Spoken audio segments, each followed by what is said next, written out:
우리 예수님께서는 자신이 어떤 죽음을 죽을 것이며 또 그 일이 어떤 경위를 통해서 이루어질 것이며 그것은 또 언제 있을 것이고 또 그 일 이후에는 무엇이 있을 것인가를 미리 다 말씀하셨습니다. 왜 그렇게 말씀을 하셨을까요? 그 제자들을 돕는 일이었죠. 주님이 미리 말씀하시고 말씀하신 그대로 죽는 일까지도 될진데 역사의 주관자가 누구신가 하는 것을 제자들로 하여금 알기를 원하셨습니다. 말씀하신 그대로 자신이 죽음을 선택해 주고 가신 것이죠. 그리고 그 시기도 주님이 정한 대로 이루어지는 것이지 사람들이 주님을 해치고자 하여 그들이 계획된 대로 되는 것이 아닌 것을 드러날 수 있게끔 함으로 인하여 참되게 생활과 역사를 주관하신 이가 바로 예수 그분이시다라는 사실을 알게 하신 겁니다. 그것은 예수님께서 또한 신성에 따라 하나님이시기 때문에 그 일이 되어지는 것이죠. 사실 예수님이 이렇게 3년 동안 예수님을 따라다녔는데 예수님이 십자가에 비참하게 죽고 나면 그 제자들이 어떤 심령이 되겠습니까? 소망이 있다고 생각하겠습니까? 아니면 소망이 없다고 생각하겠습니까? 당연히 소망이 없다 되어지고 실제로 우리가 아는 것처럼 다 흩어져 버리게 되어집니다. 사실 주님께서 미리 순환 예고, 고난을 예고하신 내용을 미리 잘 귀담아 두었더라면 이들은 결코 절망과 낙심 가운데 머물러 있지 않을 수가 있었습니다. 저들을 도우시기 위한 것이었죠. 저들을 붙들어주기 위한 것이었습니다. 예수님께서 오늘 본문에 자신이 순환 예고하시면서 자신을 인자라 칭하셨습니다. 인자라 하는 것은 구약 성경을 그대로 토대로 보게 되어지면 오실 그분이세요. 다시 말하면 메시아입니다. 내가 메시아라. 그러나 내가 십자가에 못 박힐 것이라. 이 메시아가 죽는 것은 성경을 바르게 읽는 것이 무엇인가를 우리에게 제시해 주죠. 성경을 잘못 읽으면 사람이 원하는 대로 읽으면 메시아는 와서 살아야 되는 겁니다. 와서 메시아는 승리를 거둬야 되는 것이죠. 그런데 성경을 제대로 읽으면 우리의 시각을 버리고 성경들을 읽으면 메시아는 죽게 돼 있는 것이에요. 죽음의 메시아를 바라보지 못하면 살아있는 메시아를 못 보는 것이요. 죽음의 메시아를 못 보면 죄의 문제 해결을 못 보는 것이라. 주님께서 그것을 분명히 말씀하십니다. 십자가에 못 박혀 내가 죽을 것이라. 미리 일깨워 주는 겁니다. 나는 인자인데 십자가에 못 박혀 죽을 것이니라. 그러므로 너희가 성경을 어떻게 읽느냐. 그런데 그 일도 팔일이라고 하셨어요. 배신을 당하여 그리 될 것이라고 말씀하십니다. 언제 그 일이 이루어지죠? 유월절이라 그랬습니다. 유월절에 이룰 거라고 말씀하셨습니다. 그것은 본인의 인자란 것과 십자가에 죽는 것과 유월절을 가만히 연결해 보게 되면 금방 그 의미가 성경의 해석, 메시아적 오심의 의미를 해석할 수 있는 틀들이 이렇게 제시되어집니다. 유월절은 하나님께서 애굽의 종살이던 이스라엘을 구원해 내시는 마지막 결정적 사건이었습니다. 희생양을 통하여 이스라엘을 보호하셨고 애굽의 장자는 다 치셨습니다. 그리고 그들을 끌어내셨으니 유월절은 하나님 앞에서 용서받는 죄인에게 있어서는 대제사장적 사역의 완성이요, 동시에 그 일을 이루기 위하여 우리에게 주신받은 희생양의 죽음이 있다는 사실을 의미하는데 이거 바로 예수 그리스도라 그 말이죠. 이게 왜 메시아가 죽어야 하는가? 유월절 때문이다 이렇게 말씀하시는 것이에요. 이 유월절에 대한 신학적 의미를 조금이라도 바로 이해한다면 메시아의 죽음이 그게 낯설지 않을 수 있다는 것이죠. 메시아가 죽어야 사는 이스라엘, 그러나 그 메시아를 살리시는 그 부활로 우리가 궁극적으로 사는구나 라는 사실까지 열어볼 수 있는 것이니 구약 성경 안에 메시아의 죽음과 그의 부활에 대한 예언이 어찌 있는가를 볼 수가 있게 되어지는 것이죠. 사실 구약 성도들은 그것을 바라봤어요. 나는 죽으나 메시아는 죽으나 살 것이요 그의 죽음으로 내가 죽으나 또한 살 것이라. 이 부활은 신약에 와서만 비로소 알려진 것이 아니고 구약 성도들도 미리 내다보는 하나님의 약속이었습니다. 이 모든 순환 예고는 제자들은 그 말을 염두에 두었을 때 주님께서 십자가에 죽으신다는 것은 실로 놀랍고 당황스러운 일이지만 그러나 그것이 기억이 되어진다면 흔들리지 않을 수 있는 충분한 교훈이 되어집니다. 그런데 이와 같이 주님께서 순환 예고하시는 그때쯤에 다른 한쪽 일각석 일각에서는 대제사장들이 모였습니다. 백성의 장로가 모였습니다. 그리고 그들이 의논하고 모의를 합니다. 그 내용이 3절과 4절에 있습니다. 4절에 예수를 흉계로 잡아 죽이려고 의논하였다. 그런데 밀란이 날까 하노니 명제는 하지 말자. 그렇게 말씀합니다. 대제사장과 장로가 어떤 사람입니까?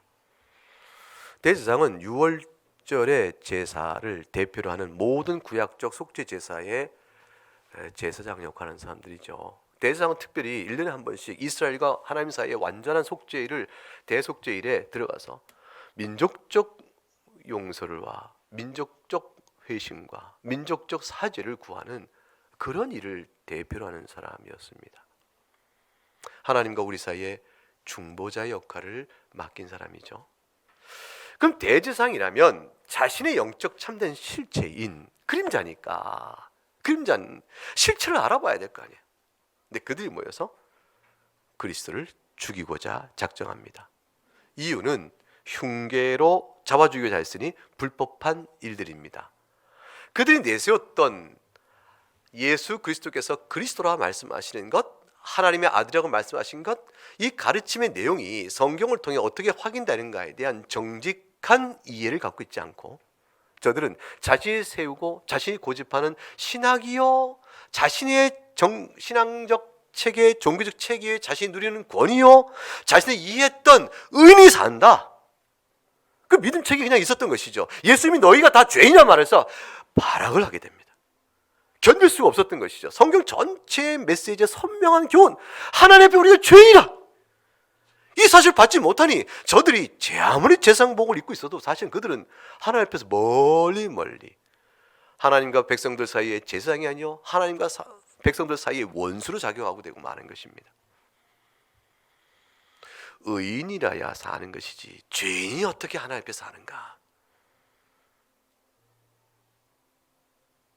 죄인이 하나님 앞에 용서받고 하나님 나라가 죄인에게 가깝다고 말씀하는 것처럼 영적으로 뒤틀려진 견해는 없다. 이게 이단 중에 이단이 되는 거죠. 예수님은 살려둘 수가 없는 자가 되는 겁니다. 성경을 비틀어 보고 되니 진리의 말씀이 비틀어진 것으로 볼 수밖에 없게 된 거죠. 종교적 열심이 있었으나 진리 따른 것이 아니기 때문에 저들은 예수님을 죽이고자 했습니다. 예수님께 흠을 찾기가 어려운 겁니다. 말씀을 들어 가르치자니 그가 행하신 모든 일과 흠을 잡지 못하니 결국은 흉계, 불법한 의도와 불의로 그를 잡아 죽일 수밖에 없었습니다. 거짓 증인을 내세우고 이들은 제사장이요 장로였지만 자신들이 하나님의 율법 앞에 어떤 죄를 짓는가를 돌아볼 심정적 여지가 없었던 것입니다. 저자를 죽여야 하나님 앞에 선하다라는 자기의 도착된 결론의 그 집념의 전제에 묶여서 강론별로 세부적으로 행하는 경과 하나하나의 행위적인 모든 불의를 스스로 돌아보지 못할 만큼 그들 눈이 어두워져 있었습니다. 그리고 오직 사람들 눈만 속이길 바라는 거예요. 밀란이 날까 두려우니 명제는 하지 말자. 그것이 그들의 작정이었습니다. 그러나 예수님은 그들의 의도와 관계없이 예수님이 정하신 그 시기 곧 유월절에 잡히시고 죽으십니다. 하나님께서 스스로 그의 아들을 내어주신 것이요 그 아들이 스스로 목숨을 내어줬기 때문에 스스로 세우신 구원의 계획을 이루시기 위하여 스스로 정한 길을 가신 것이죠. 예수님의 순환 예고는 제자들에게는 선명하게 기억될 수 있는 그런 것이고 결코 잊을 수 없는 것입니다. 왜냐하면 마태복음 16장부터 주님께서는 일찍이 지금 26장에 이르기 이전에 이미 3번이나 정확하게 점점점 명료하게 자신의 죽음과 부활을 예고하셨기 때문입니다. 한번 보겠습니다. 마태복음 16장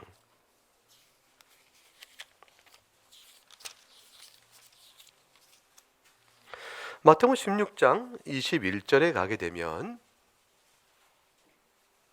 한번 찾으시면 같이 읽어보실까요?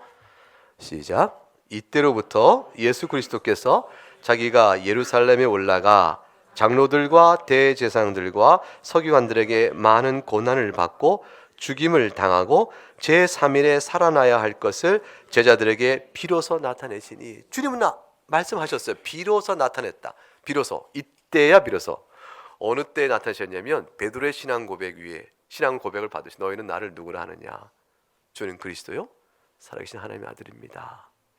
이 고백은 무형적이죠. 아직 실체적으로 드러나지 않았어요. 근데 그 고백과 그 고백이 지시하는 참된 대상이요 실체인 예수 그리스도 위에 교회가 세워질 것을 고백하자.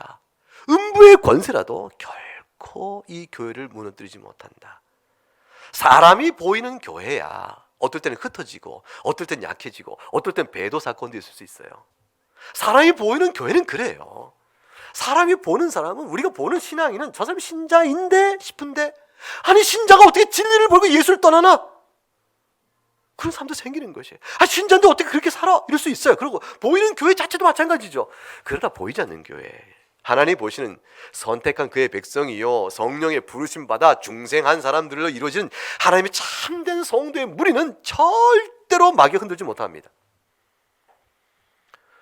그 교회의 영원성과 항구성을 선언하셨어요. 이거보다 강력한 말씀이 어디 있습니다? 어디 있겠어요? 그런데 그러라서 말씀하십니다.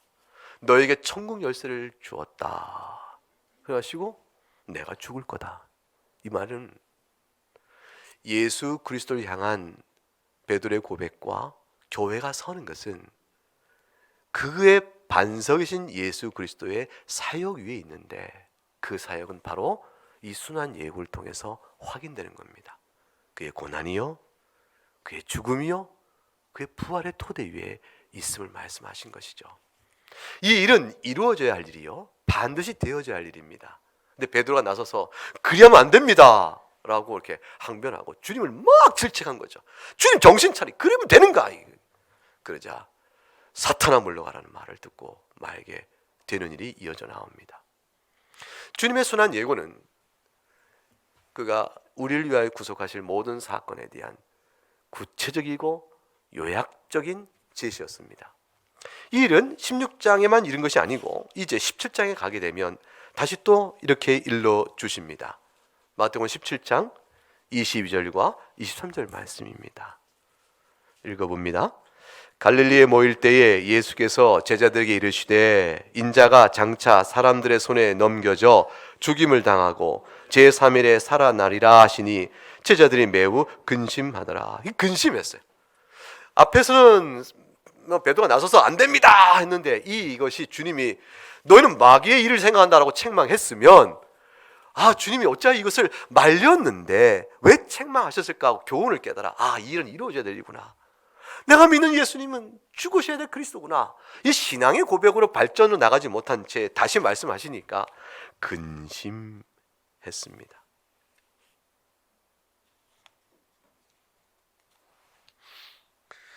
제자들 깨닫는 게 더딘 것이죠. 제자들도 죽는 메시아를 상상하기 어려웠던 겁니다. 넘어가면 다시 20장 오게 되면 예수님께 또 말씀하십니다. 조금 더 구체적이고 좀 더 자세히 풀어주세요. 20장 17절부터 19절까지 보면 예수께서 예루살렘을 올라가려 하실 때에 12제자를 따로 데리시고 길에서 이르시되, 같이 읽습니다.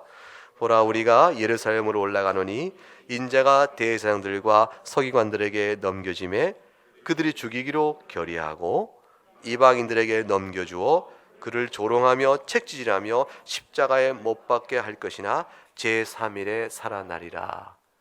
아주 정확하게 요약적으로 또박또박 자세히 알려준 거죠. 이보다 더 어떻게 더 자세히 알려주겠어요? 이 말씀이 제자들에게 어떻게 들렸을까요? 그 다음에 사건을 보게 되면 그때 세베대의 아들 어머니가, 야고보와 요한의 어머니가 두 아들 데려와서 주님의 나라에 임할 때 한 사람은 우편, 한 사람은 왼편에 앉게 해주세요. 주의 나라의 영광을 바라보지 주께서 이루실 고난과 그 나라의 영적 성격은 보지 못했습니다. 우리가 알듯이 주님이 승천하신 후에 사도들이 남아서 교회를 세우실 때 사도들 가운데 장수, 무병하다가 편안하게 사시다 돌아가신 분은 없습니다. 복음사를 위하여 고난 가운데 죽으셨고, 온 세상은 꿈쩍도 안 하는데 죽은 예수 그리스도 누가 알아줘요? 그분을 누가 알아줘요? 유대가 알아줘요? 누가 알아줘요? 로마가 알아주겠어요? 아무도 알아주지 않는데 하찮은, 멸시받는, 천대받는 그 선생의 제자들에 불과한 자기들이 복음의 진리하고 생명 걸고 전할 때 자기들도 멸시와 천대를 받는 그 사도적, 선교적 사명을 감당해야 하는 그들의 몫이었어요. 그게 하나님 나라였어요. 그들에게 있어서는. 그게 그들에게서 누려지는 하나님 나라예요. 그게 생명이었어요. 내가 이 은혜의 복음을 증거하는 내 생명을 조금도 아끼지 않았다. 바울이 말한 그대로 그것이 자신들에게는 하나님 나라의 누림이며 하나님 나라 백성의 삶이었고 그것이 자신의 주어진 분깃이었는데 그 고난 끝에 약속되어진 성도의 영광을 바라본 거죠. 이들은 그걸 보지 못했습니다. 이 세베대 어머니가 그랬을 뿐 아니라 그 말 듣고 흥분한 제자들 똑같은 것이, 아니 자기가 우편이면 나는, 서로 다투게 된 것이죠. 아직도 주님의 순한 예고 속에 담겨있는 메시아 오심의 의미를 전혀 모르고 있었던 겁니다. 그리고 이제 오늘 26장에서 주께서 정말로 막바지죠. 이때가 시간적으로 보면 화요일입니다. 그러니까 주일에 예루살렘에 입성하죠. 낙이 타시고, 그때부터 우리가 지금 벌써 20장부터 쭉 본 거예요. 그 상황에 이게 그렇게 입성하시고 지금에 이르러서 이제 겨우 이제 화요일 이때쯤입니다. 주님이 다시 말씀하신 거죠. 수요일은 별 사역이 없으세요. 그리고 목요일 날 잡히십니다. 내가 너희들의 손에 의해서 배반을 당하여 팔릴 것이요 십자가에 죽을 거야. 이 말씀을 이때쯤 가면 제자들 가운데 깨닫는 자들이 좀 그래도 몇 나와야 되지 않을까요? 그런데 우리가 뒷이야기를 이미 알지만 그러지 못했습니다.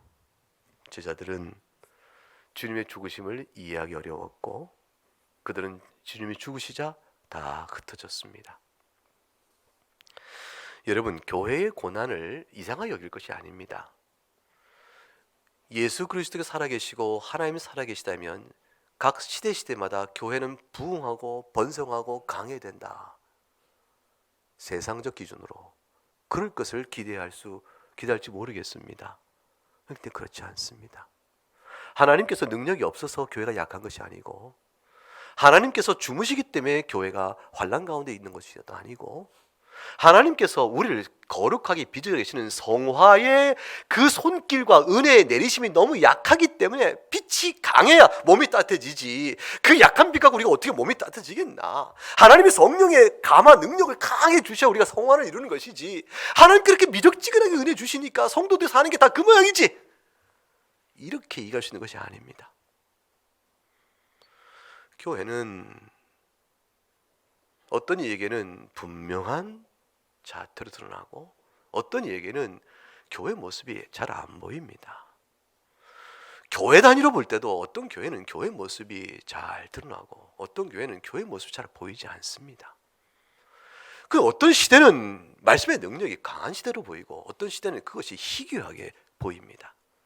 그 모든 것들은 역사 속에서 그렇게 저렇게 드러나게 돼 있습니다. 그러나 하나님의 능력과 복음의 능력이 약하거나 그래서 그런 것이 아닙니다. 교회의 권세는 음부의 권세가 결코 흔들 수 있는 것이 아니요, 주께서 정하신 자들은 반드시 주 앞에 설 수 있기 때문입니다. 그렇기 때문에 예수 그리스도의 죽으심과 그걸로 인해서 교회가 약해진 것도 아니요, 흔들려요 두려워할 일도 아닌 것입니다. 오직 주님 앞에 받은 은혜에 감사하여 나가야 될 일인 것이죠. 제자들은 그리스도의 메시아의 죽음을 그렇게 이해하지 못했습니다. 우리들은 메시아의 죽음을 이해합니다. 그것은 성도들에게 남아있는 고난을 우리가 이해할 수 있다는 것이요, 교회 안에 남아있는 고난을 이해할 수 있다는 것과 같은 신앙으로 이어져 와야 되는 겁니다. 주님 당시에 주의 죽으심을 이해하지 못했던 제자들처럼 교회의 성도에게 남아있는 그리스도의 고난을 채워라. 성도의 삶 자체가 세상과의 어려움을 있을 수 있는 것인데 그거 이상하다. 진리가 아닌가 보다. 왜 강하지 않은가? 이렇게 해서 흩어져 가는 것은 미련한 일과 같은 것이라. 그렇게 말씀을 드릴 수가 있는 겁니다. 세상이 다 그리스도를 버려도, 세상이 다 하나님 어디 계시냐 하고, 세상이 다 성경은 하나님의 말씀이 아니에요, 이건 진리가 아니라 말하고, 세상은 다 성경을 하나의 종교 문서로 취급하고 역사의 산물이라 취급하고 계시적 성격을 부정해버리고 예수 그리스도 하나님 되심을 다 부정한다 할지라도 한 자 딱 남아도 나는 진리 가운데 있다. 강한 마음이요 담대한 마음으로 설 수 있어야 하는 것이 이때쯤에 제자들의 삶을 보고 우리에게 적용되어야 될 교훈의 초점입니다. 때가 악하죠. 진리의 말씀이 자꾸 희석됩니다. 그래도 진리입니다. 그 당시에 참 뜻밖의 한 인물이 등장합니다. 예수님을 내내 따라다니는 12제자가 아니에요. 여자예요. 마리아예요. 마리아. 이 마리아 이름이 오늘 마태복음 26장에 나오지 않는데 요한복음 12장에 나옵니다. 요한복음 12장을 한번 가볼까요?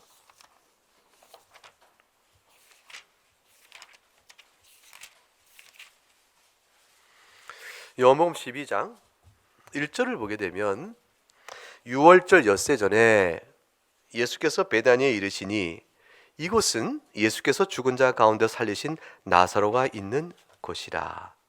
거기서 예수를 위하여 잔치할새 마르다는 일하고 나사로는 예수와 함께 앉은 자 중에 있더라.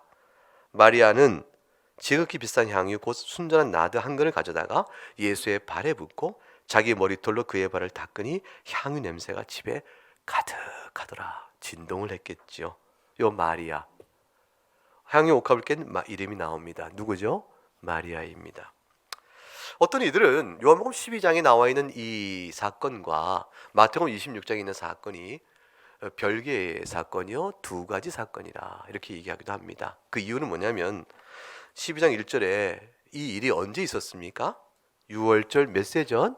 엿새 전에 있었습니다. 그런데 이제 마태복음 26장 2절에 가게 되면 주님께서 순환 예고를 하시면서 이제 며칠이 지나면 6월절이라고 말씀하십니까?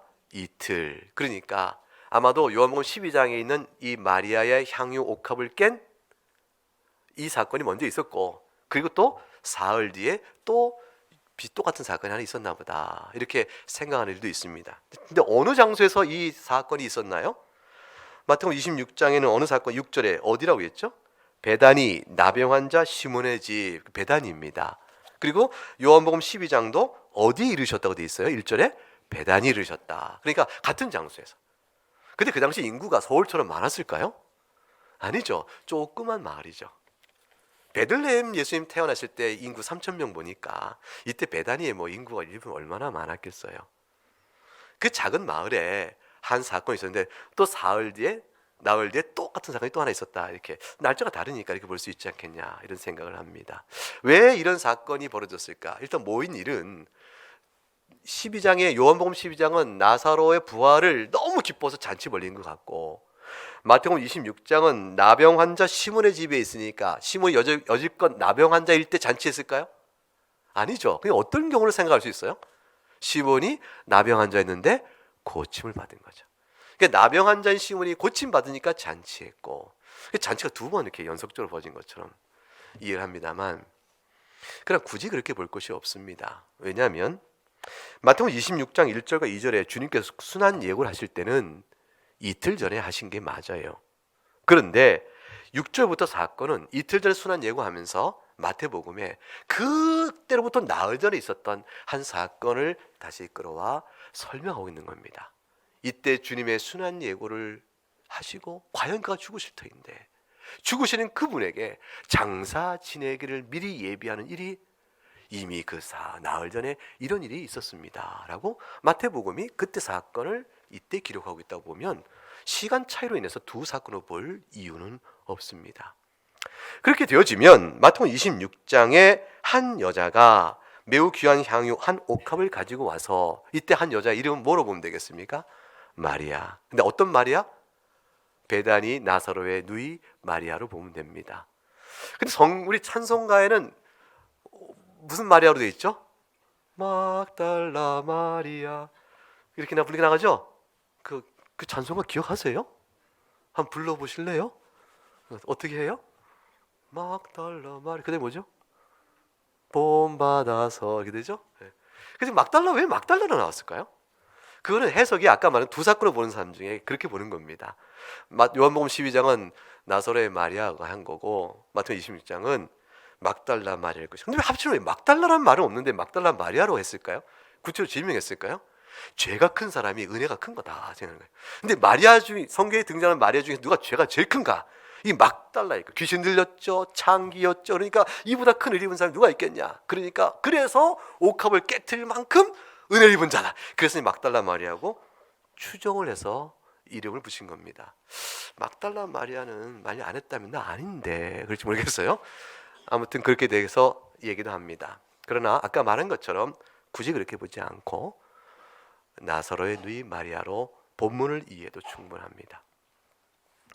왜냐하면 26장, 마태복음 26장, 마가복음에도 이 본문이 나옵니다. 마가복음 14장에 나오고 요한복음 12장에 나오는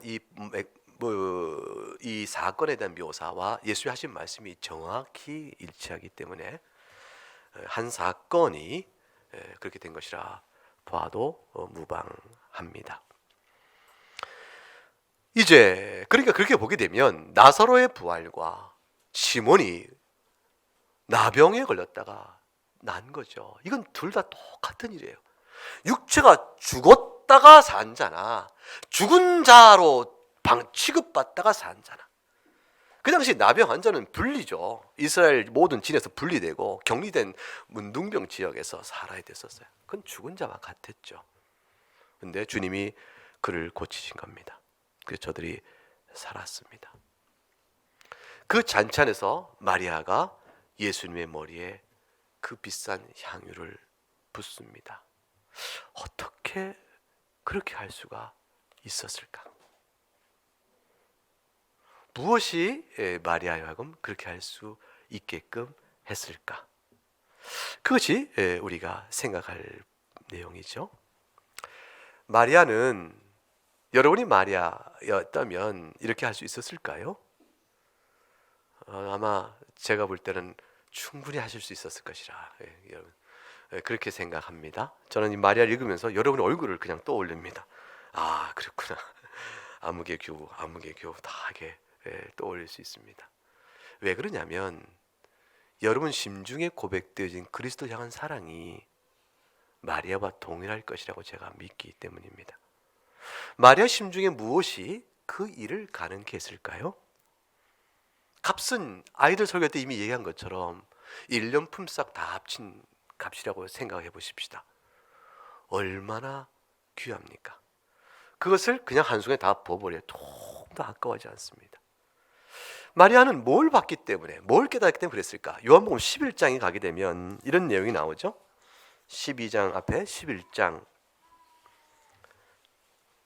23절에 마르다가 예수님께 말합니다. 주님이 우리와 함께 계셨으면 내 오라비가 안 죽었을 텐데요. 주님께서 말씀하시기를 네 오라비가 다시 살아나리라. 마르다가 다시 말합니다. 부활 때가 되면 살아나겠죠. 하지만 지금은 아니잖아요. 이게 가로 열고 닫고죠. 예수님 말씀하십니다. 내가 부활이니라. 내가 생명이니라. 나를 믿는 자는 죽어도 산다. 무릇 살아서 나를 믿는 자는 영원히 죽지 않을까. 네가 믿느냐? 주님께서 자신이 생명의 주인 되심을 나타내 보입니다.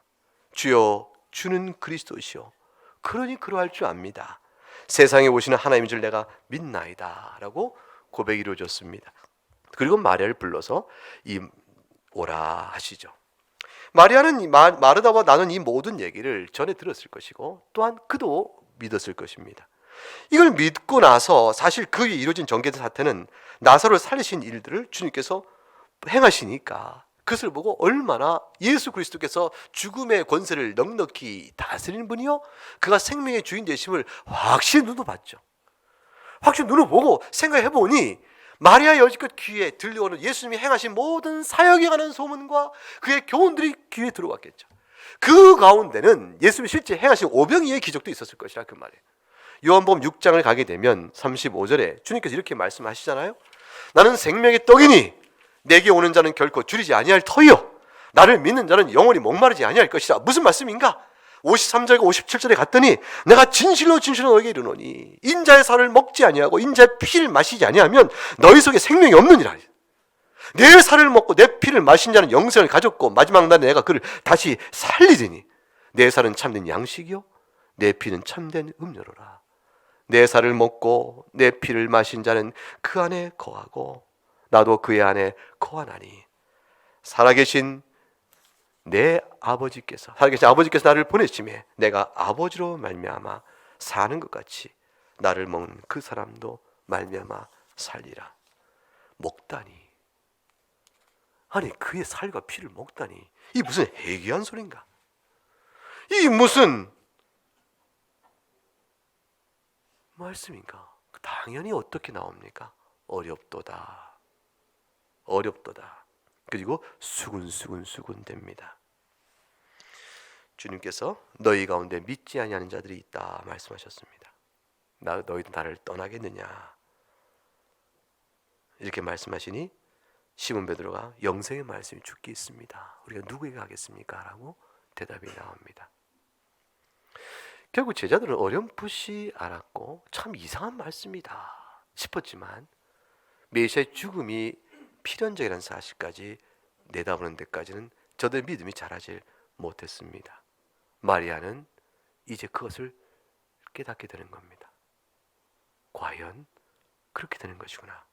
그렇게 되어지면 앞서 말했던 순한 예고, 예수님이 내가 십자가에 죽을 것이요 3일 뒤에 살아날 것이라, 이런 말씀이 마리아의 심령 속에 고백으로 들어오게 되는 것이라 짐작할 수가 있습니다.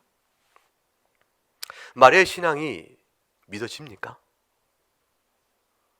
제자들도 몰랐는데 마리아는 어떻게 알았다고까지 말하니까 너무 마리아가 이왕 옥합을 깨뜨렸기 때문에 미화시키는 거 아닐까요? 그녀의 믿음을 역으로 해석해 투영해서 그런 부분이 있을지 모르죠. 그런데 그 믿음에 대한 해석의 여지는 예수님께서 열어주신 것이에요. 생각해 보세요. 여러분의 믿음이 진실할진데 마리아도 그 믿음의 은혜를 받은 것입니다. 우리는 나사로의 부활을 목격한 사람이 아닙니다. 그러나 우리는 나사로의 부활을 믿습니다. 우리는 예수님의 부활을 목격한 사람이 아닙니다. 예수님의 부활을 믿습니다. 우리는 오병이의 기적을 눈으로 보고 그 떡을 받아 먹은 사람이 아니지만 주께서 오병이의 기적으로 그 많은 무리를 먹이셨다. 이것은 하늘의 만나를 우리에게 주신 것 같다는 사실을 우리 믿는 사람들이에요. 이 모든 우리의 주어진 믿음이 하나님이 주시는 선물이라. 마리아에게도 그 은혜가 주어져서 더디 믿고 미련한 제자들과 달리 주께서 가르친 모든 교훈과 이사야 53장의 고난의 종으로 죽으시는 종, 그 종의 메시지와 어우러지면서 죽으시는 메시아, 그러나 그가 삶으로 나 또한 사는 것, 그것을 고백하게 되지요. 마리아는 옥합의 향유를 깨어 주님 몸에 붓는 것이 조금도 아깝지 않았습니다. 값을 몰라서가 아닙니다. 이게 골동품이라, 이게 10억짜리인데 그걸 모르고 엿장수 팔아먹는 것처럼 그렇게 한 일이 아닙니다. 마리아는 그 가치를 알았으나 주님 몸에 붓는 일이 조금도 아깝지 않았습니다. 그건 이미 자신이 주님께 받은 그 사랑이 너무 커서 주님께 무엇으로 내 이 받은 사랑을 감사하며 드리고 그 감사할 표현할 길이 없는 것이죠. 감사할 표현할 길도 없을 뿐만 아니라 이제 죽으시는 메시아 사역으로 가는 그분을 향하여 그분이 죽으심의 길을 통해 내가 살 것인즉 그분에게 드릴 것이 무엇인가 싶을 때 이때쯤에 더더구나 이것이 조금도 아까울 것이 못됐던 것입니다. 예수께서 죽으셔야 궁극적으로 나사로를 살리신 데 오라비를 살리신 그 부활이 영원하겠구나. 나사로가 한 번 부활했으나 지금까지 살아있는 거 아니지 않습니까? 사실 죽음을 맛봤다가 다시 살아났다가 다시 죽어야 하는 그 나사로는 사실 좋은 경험은 아닙니다. 여러분 한번 죽어 다시 살아나고 싶어서 인생 또 살고 싶으세요? 모르고 죽는 게 낫지. 나사로는 부활 이후에 참된 부활을 소망했을 거예요. 주님, 다시 이 인생 사는 부활 말고 영원한 하나님 나라에서 거룩한 모습으로 해처럼 빛나게 사는 그 인생을 원합니다. 그 생명 주옵소서. 그게 참된 영생이거든요. 나사로의 부활은 육적 생명의 연장이었고 우리가 누리는 영적 영생이라 말하는 것을 가진 성질과 육체의 변화된 모습으로 살아가는 그 복된 인생은 아직은 아니었던 것이죠. 모두가 고백하게 됐을 것입니다. 참된 부활, 그 부활이 주님 죽으심으로 있는 것이구나. 이 주님에게 내가 무엇을 드릴고 이 은혜를 내가 받아 누렸으니 무엇을 드릴고. 여러분, 이것은 마리아가 굉장한 믿음을 갖고 그런 것 같지만 사실은 구약 성경에 예수 그리스도의 그 메시아의 죽음과 그로 인해 약속된 하나님 나라에 대한 영광을 아브라함도 바라봤던 것이에요. 그래서 우리가 아는 아브라함의 인생이 나오는 것이에요. 죽은 자 가운데 다시 살리실 분인 줄 믿고 약속하신 이가 결코 약속을 이루지 못할 분이 아니란 걸 믿고, 그래서 아브라함은 이삭을 제물로 바칠 수 있는 신앙적 실천이 나옵니다. 아깝지 않은 것이에요. 주께서 살리실 거니까, 아니까, 생명을 봤으니까, 부활을 봤으니까. 이거는 아브라함의 믿음이요, 오보는 모든 사람 믿음인데, 다윗이 16편에서 자신의 부활을 내다보고 그 영생의 기쁨을 환희 가운데 노래합니다. 시편 16편에 이렇게 노래하죠. 시편 16편 10절 보면 11절에 이는 주께서 내 영혼을 수월에 버리지 아니하시며 영원한 사망이 두지 않나, 그 말이에요. 주의 거룩한 자를 멸망시키지 않으실 것입니다. 살리신다, 그 말입니다. 주께서 생명의 길을 내게 보이시니 이건 죽어서나 사는 길입니다. 주의 앞에는 충만한 기쁨이 있고 주의 오른쪽에는 영원한 즐거움이 있나이다. 영원한 즐거움이요 충만한 기쁨, 조금도 부족하거나 감해지지 않는 기쁨, 영생의 기쁨을 노래합니다. 다윗이 자신의 부활과 누린 영생을 어떻게 이렇게 노래할 수 있었을까요? 자신의 그 생명 주는 메시아를 봤기 때문이죠. 그 메시아가 다윗의 예언시에 곳곳에 드러나 있잖아요. 그가 오시면 그가 살 것이므로 나 또한 그로 말미암아 살 것이요 그로 말미암아 영원한 기쁨을 누릴 것이라.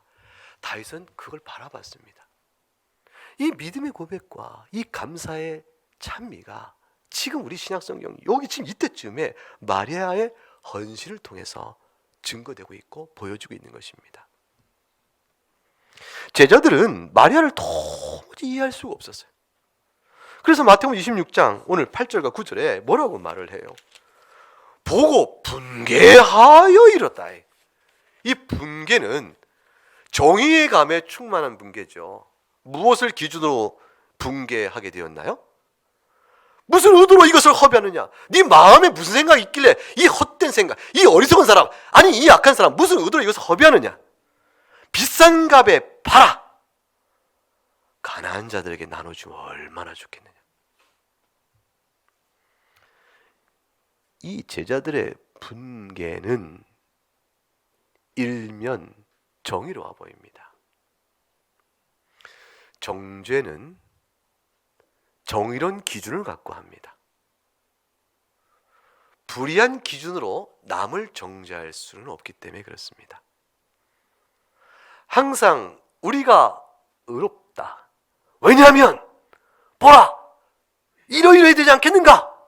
동지들이 어떠한가? 그렇다! 모으는 거죠. 세력을 모읍니다. 이렇지 않은가? 그 기준대. 그런데 그것을 어긴 저자들은 어떤가? 이게 정죄예요. 이게 세력을 모으고 싸워가는 것이죠. 자기의 의는 그 의를 정당화하는 한 가지 잣대를 들어 그 잣대만으로 다 설명할 수 없는 어떤 일의 경우마저도 그냥 비판을 하게 됩니다.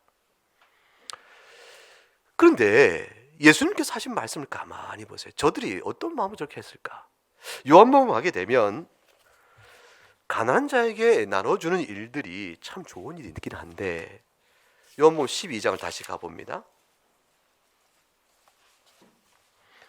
4절에 보니까 여기에 그 분개한 제자들 가운데 한 사람 이름이 대표로 나옵니다.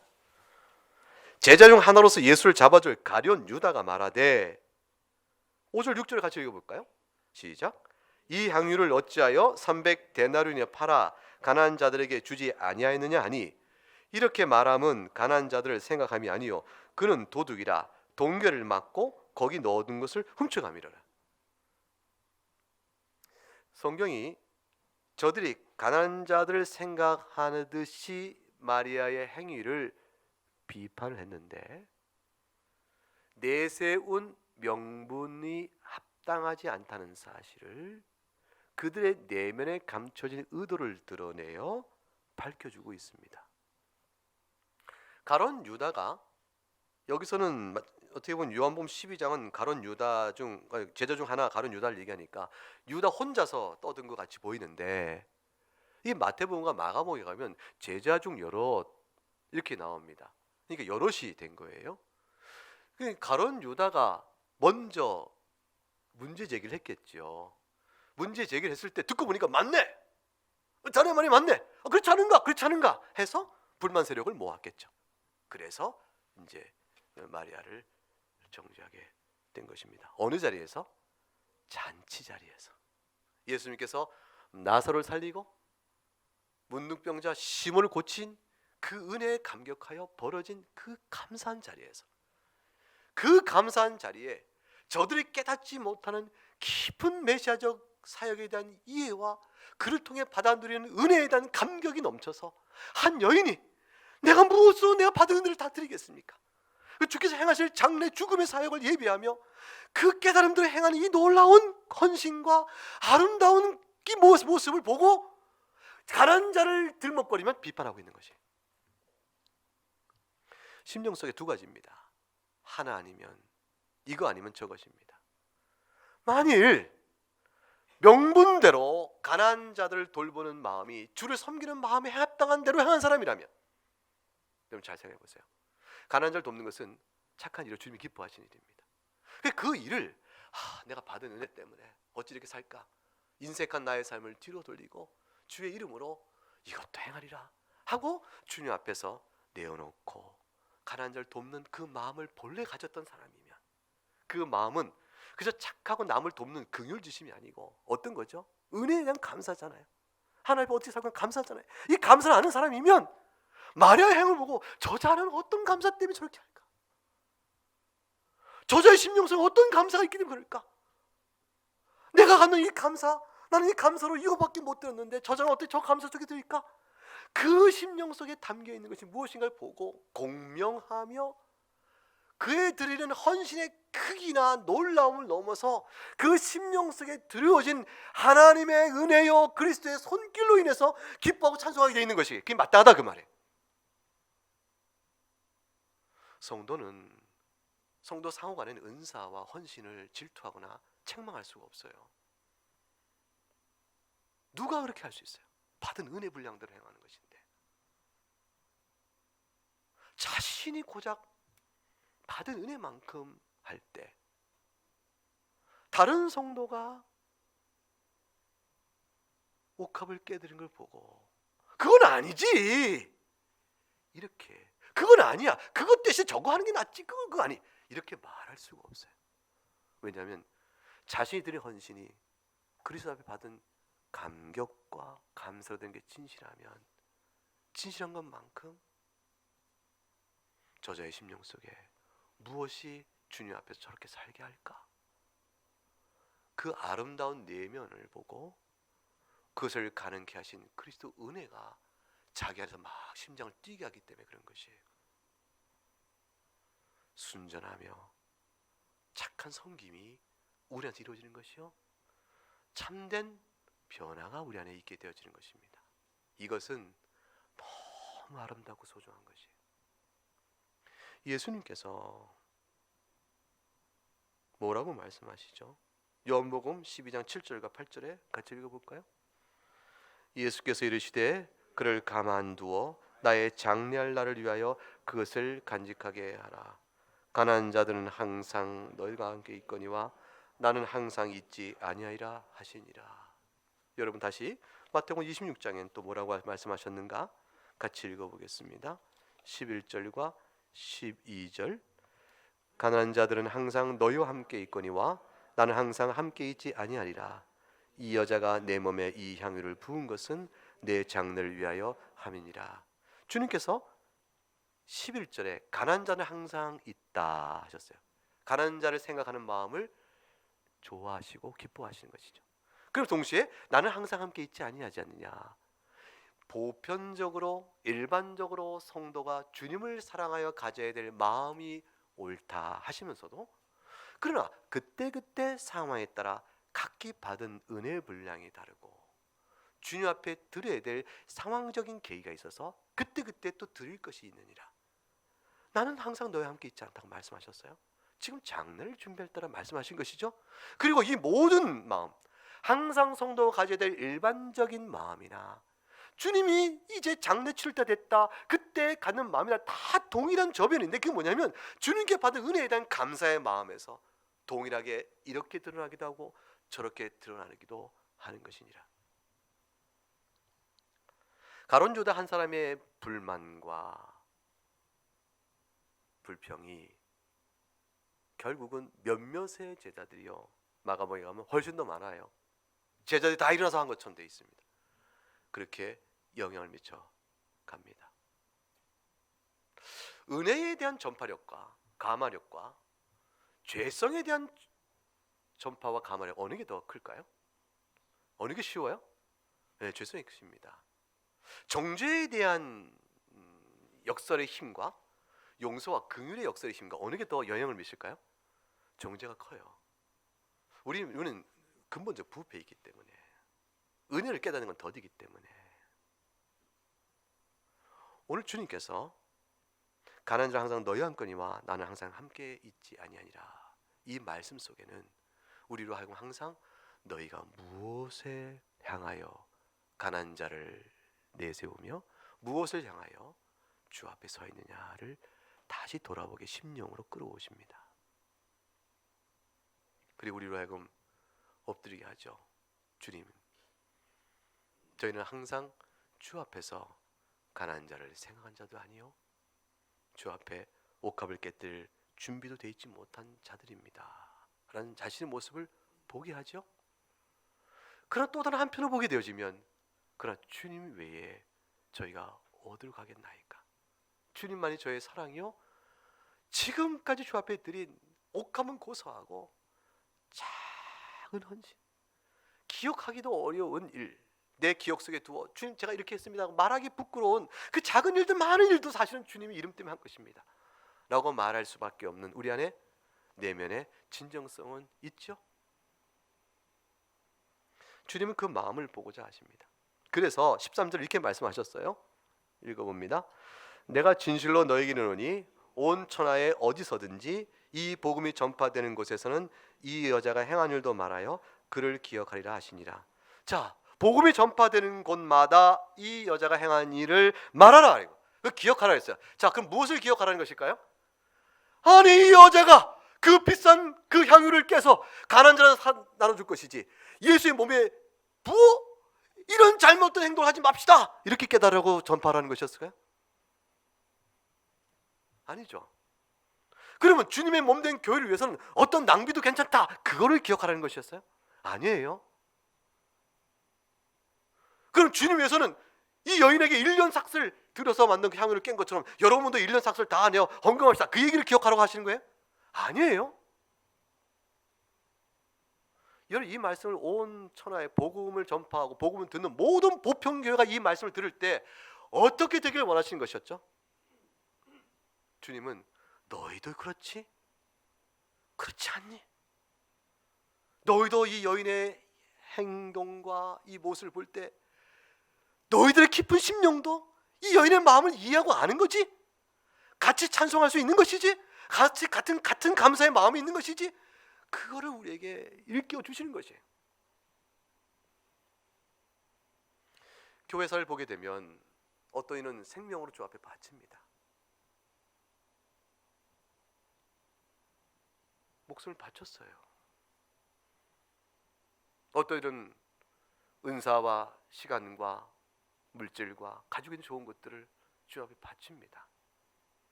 많은 성도들은 그러한 특별한 헌신들을 못합니다.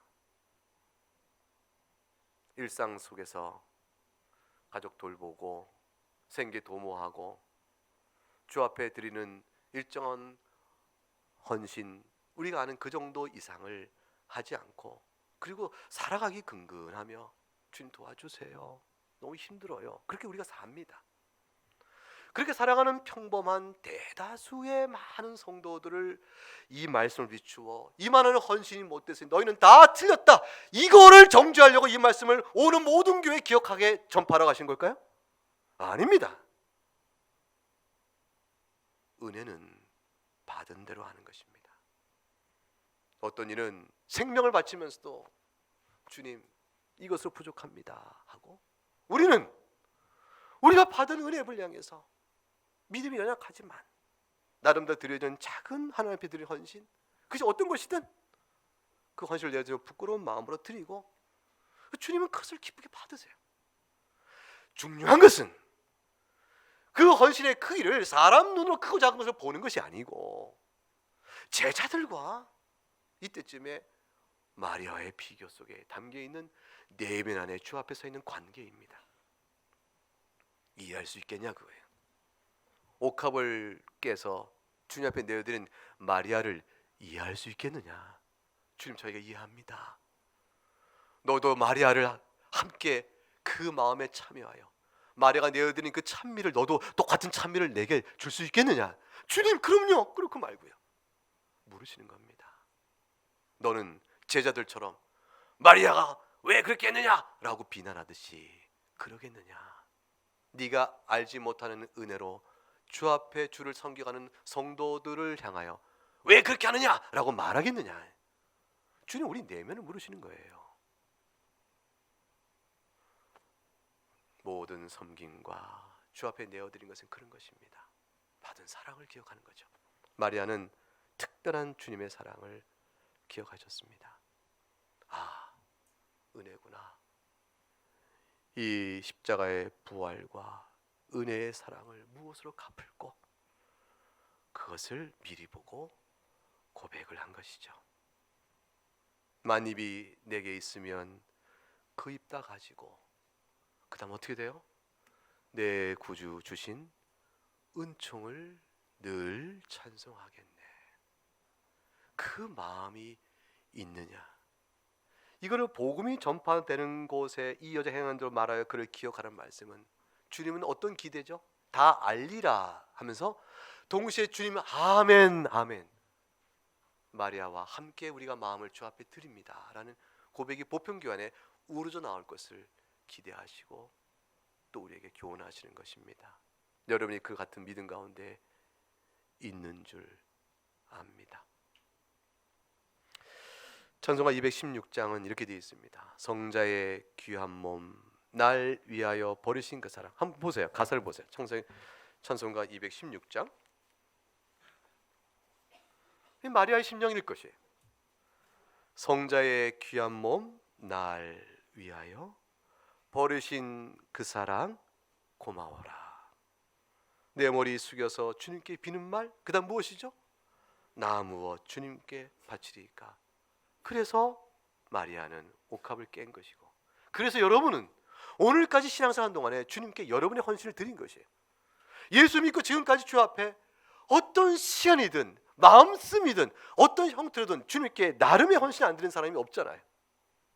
같은 마음이잖아요. 2절, 지금도 날 위해 간구하심 이 옅은 믿음이 아옵나니. 주님의 참사랑 고맙고 놀라워 감사합니다. 그 다음 마지막 절 뭐라고 있어요? 찬송과 기도를 쉬지 않네. 여러분의 찬송과 기도가 그렇게 드려진 것이잖아요.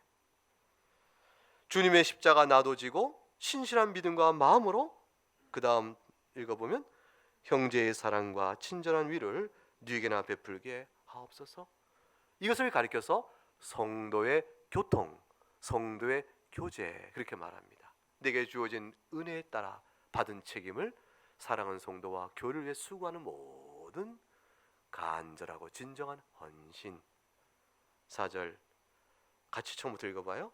만가지 은혜를 받았으니 내 평생 슬프나 즐거우나 이 몸을 온전히 주님께 바쳐서 주님만 위하여 늘 살겠네. 주님이 지금 악한 주인이라 종들을 착취하시나요?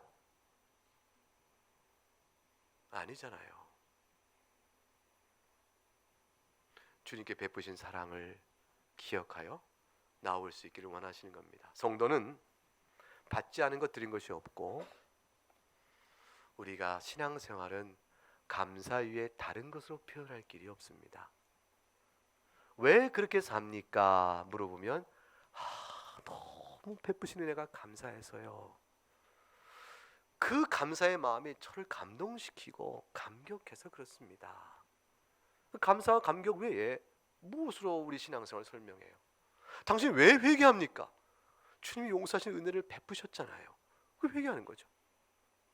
우리 회개가 회개를 열심히 하면 합격 점수 받아서 구원받을까 하는 것이에요?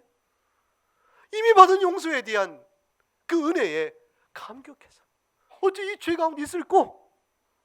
우리 이제 변화되는 거잖아요. 어찌 이렇게 살꼬?